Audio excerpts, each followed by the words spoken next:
Since the second season of this will be coming out in the next year or so, I thought that it's a perfect time to talk about how not to summon a demon lord. When it first came out, I remember running into a lot of people complaining that this isekai is very generic, but upon closer inspection of their quote-unquote arguments, people were just really mad that this show has titties in it.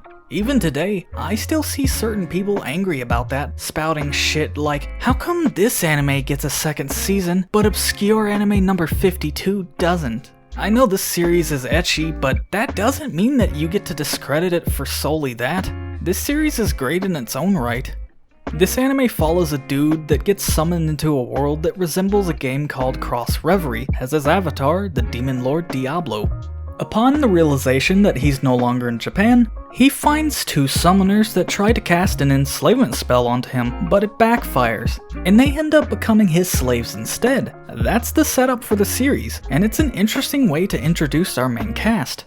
Our protagonist is someone who can't interact well with others, as he has severe social anxiety issues, and because of that, he roleplays as Diablo in order to cope with his current situation. Since Diablo has such a domineering personality, it wears him out and he tends to beat himself up over it. On the inside, he's this really nice guy and he hates acting like that since his personality is the complete opposite. However, because of how he acts as Diablo, he tends to do a lot of nice deeds under the guise of doing things for his own gain.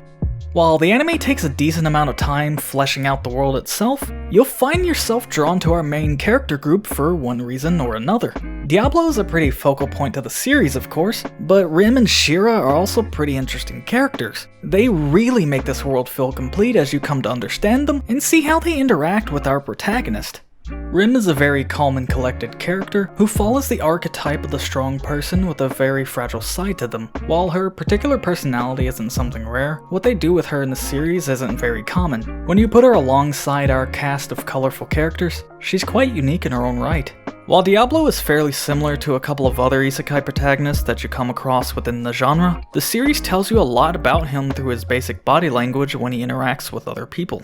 It's not really something you see all that often with antisocial protagonists, and it's a very refreshing touch to see within this anime. He's very down to earth when you give him the chance to actually speak his mind. Because of all of this, he rounds up to be a pretty enjoyable protagonist. It's also very nice to see the parallels between Diablo's previous knowledge of the game world and the reality of his current situation as he tries to figure things out. Shira, in my opinion, is not quite as interesting as the other two, but that's only because they seem far better by comparison in their writing. She's not a bad character by any means, she just isn't explored as much as the other two until way later in the anime. She tends to lighten the mood among some of the tougher situations, even if a decent bit of those moments are just fan service. Shira's the backbone of the series, but she's also the most misunderstood.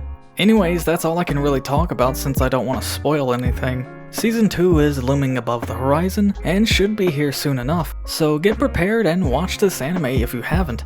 You won't regret anything because this is hands down one of the best isekais I've ever seen. This anime is perfect to watch if you're a fan of the isekai genre or if you're just a tummy enthusiast. If you're not a fan of tsundere protagonists, you'll probably not enjoy this all that much. Diablo's attitude is very prone to break out into it when battling his inner thoughts. Also, as a side note, this show's dub is fucking hilarious.